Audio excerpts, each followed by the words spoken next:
ఎలక్షన్లకు సిద్ధం గాన్రి, నగారా మోగించుండ్రి, పెద్దోళ్ళ కోసం పాటుపడుండ్రి. వాళ్ళ మంచి చెడులు చూసే బాధ్యత మనదే. రాబోయే రోజులు మనయే. ఎవ్వలు సుతం వెనకడుగు వేయకుండ్రి. ప్రజల కోసమే మనం. మీరంతా కట్టగట్టుకుని జనాలకు పోయి వాళ్ళ తిప్పలను ఆర్చుకోండ్రి, వాళ్ళ బాధలను చూడుండ్రి అని అక్కడున్న అందరికీ ఆర్డరేసిండు జగనన్న. ఇంకా అన్న చెప్పినాక వెనకడుగు ఎవరన్నా ఎత్తరానుల్లా మరట్లుంటది మన జగనన్నతోని. ఇంకా జగనన్న ఏవేమన్నాడో చెప్పుడెందుకు, మీరే చూడుండ్లి.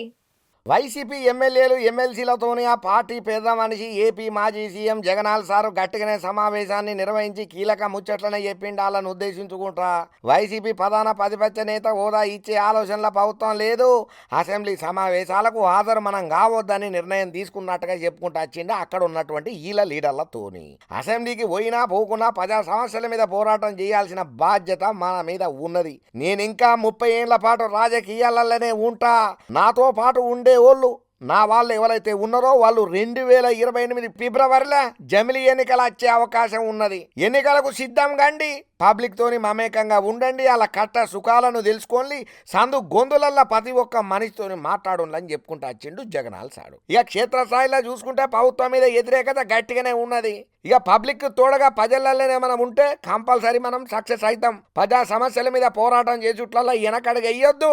ఈ ప్రభుత్వాన్ని చూసి భయపడాల్సిన పనే లేదని అన్నాడయ్యా జగనన్న.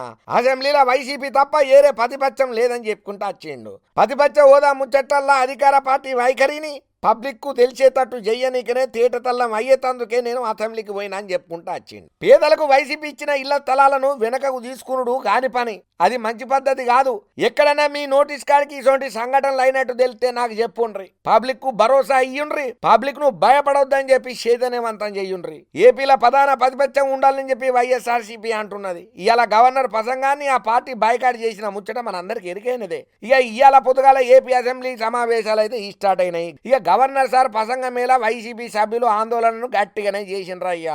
ఆంధ్రప్రదేశ్ పబ్లిక్ సమస్యల మీద గలం ఇప్పేటందుకు మా పార్టీకి ప్రధాన ప్రతిపక్ష హోదా ఇయ్యాలని చెప్పి డిమాండ్ గట్టిగానే చేసిళ్ళు. ఇంకంతనే కాదు, ఏపీలో రెడ్ బుక్ రాజ్యాంగం నడుస్తున్నది, రెడ్ బుక్ పరిపాలన నడుస్తున్నదని చెప్పి ఎడ్డిచ్చినట్టే మాట్లాడబట్టిళ్ళు. ఇక జగనాల్ సార్ అన్న మాటలకు అందరూ పక్కున నవ్వబట్టినరా. అయ్యా నీకు ప్రతిపక్ష హోదానే లేదు, మీరు గెలుచుకున్నదే 11 సీట్లు, రాక ఇన్నేళ్ల సంది మొత్తుకొంగ ఇయ్యాలొచ్చి నాకు ప్రతిపక్ష హోదా కావాలని అంటున్నావు ఎట్లా? అసెంబ్లీ స్టార్ట్ అయినప్పుడల్లా పబ్లిక్ తరపుకించి నువ్వేం మాట మాట్లాడతలేవు. వస్తున్నావు ప్రతిపక్ష హోదా కావాలంటున్నావు, ఇయ్యమంటే బైకాట్ చేస్తా అని చెప్పి వెళ్ళిపోతున్నావు. ఇయ్యాల కూడా గాదే చేసినావు. ఏమిటికయ్యా నువ్వు పబ్లిక్ ఏం చెప్దాం అనుకుంటున్నావు దీనివల్ల అని చెప్పి కారెడ్డాలు అనుకుంటా కామెంట్లు పెట్టబట్టింది. ఈ ముచ్చటరికైనా పాతి ఒక్కరు.